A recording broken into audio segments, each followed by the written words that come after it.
안녕하세요. 마부사키 채널의 남규입니다. 스마트 스토어 하는 분들은 톡톡문이나 문자로 CS를 많이 받으실 텐데요. 오늘은 제가 1년 동안 겪었던 CS 주요 사례 5가지와 그리고 대처했던 방법에 대해서 말씀을 드리도록 하겠습니다. 첫 번째, 배송 마감되었나요?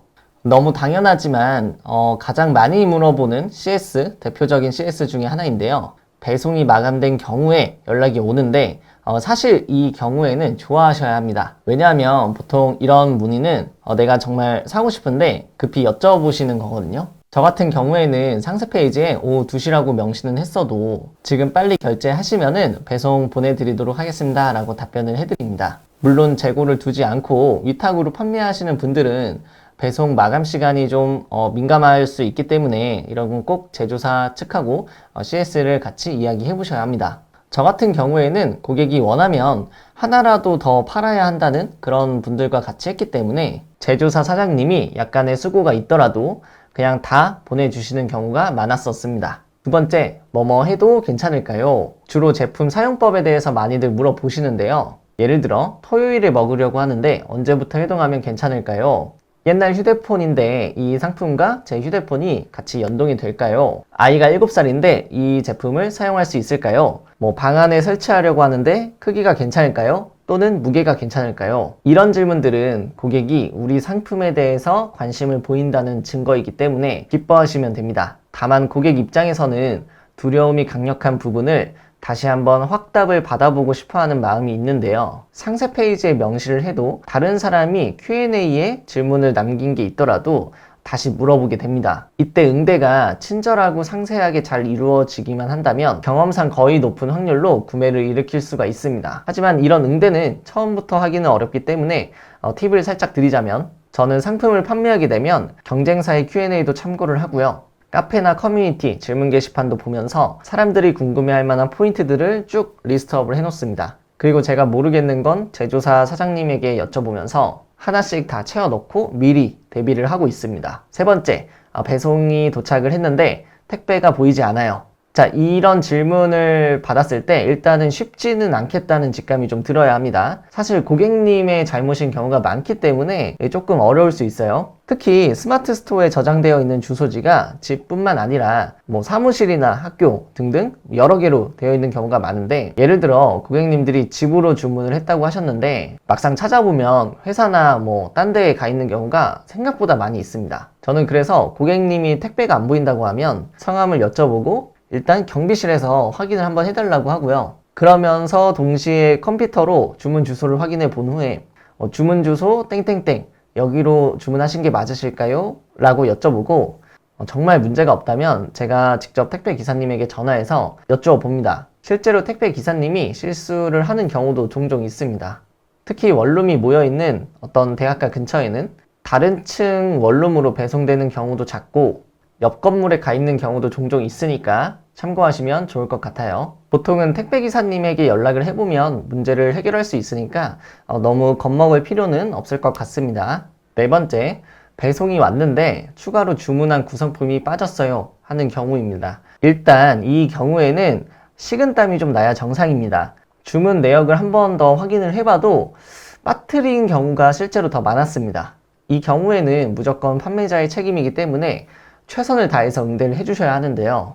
이 영상을 보고 계시는 분들이 당연히 그럴 리는 없겠지만 죄송하다고 하지 않고 뻔뻔하게 다시 보내드릴게요 라고는 절대 하시면 안 됩니다. 너무 무책임한 말이기도 하고 어떤 고객들로 하여금 안 좋은 후기가 남겨질 가능성이 너무 높습니다. 저만의 대처법을 알려드리자면 먼저 추가로 주문한 상품에 대해서 따로 받으실지 아니면 그 금액만큼 환불을 받으실지 한번 여쭤봅니다. 구성품을 받고 싶다고 하시면은 최대한 빠르게 보내드리는데 이때 손편지나 사은품을 꼭 같이 보내드립니다. 만약 환불을 하고 싶다고 말씀을 하시면은 정말 죄송하다고 말씀을 드리고 꼭 커피 기프티콘을 같이 전달을 드립니다. 5번째는 포장이 뜯어져서 왔어요. 택배 박스가 파손되어 있어요. 인데요. 포장 상태가 좋지 않은 경우에는 사실 택배 회사 책임이기 때문에 많은 판매자분들이 조금 억울할 수 있다고 생각을 합니다. 그리고 제품에 이상이 없으면 어차피 사용하는 데는 지장이 없기 때문에 응대를 조금 대충 하시는 경우가 있는데요. 하지만 고객 입장에서 생각을 해보면 돈을 냈는데도 불구하고 어떤 신경을 써주지 않는 굉장히 불쾌한 경험인 거죠. 고객은 택배사와 판매자 사이에서 문제를 해결할 수 있는 곳이 판매자밖에 없습니다. 따라서 택배사한테 우리가 책임을 떠넘기는 거는 문제를 해결하는 게 아니라 더 악화시킬 뿐입니다.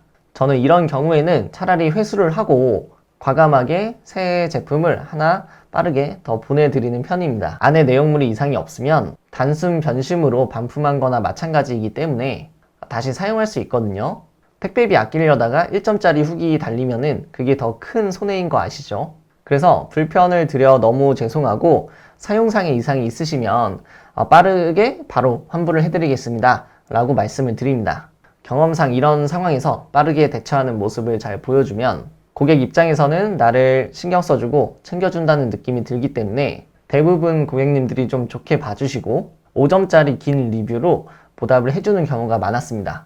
마지막으로 제가 마케팅 관점에서 팁을 하나 드리자면요. 고객님과 어떠한 이유로든 연락을 하게 되면 꼭 실제 사용기를 들어보시는 것이 좋습니다. 설령 일주일 정도 사용해보고 단순 변심으로 환불을 요청하더라도 포장은 괜찮았는지, 불편한 점은 없으셨는지, 그 외에 더 필요한 건 없었는지 등등 고객의 의견을 물어보셔서 피드백을 받으시는 것이 좋습니다. 실제로 저는 여기서 경쟁사 상품을 써봤다는 분들이 꽤 많아가지고 이것저것 힌트를 얻었던 적이 있습니다.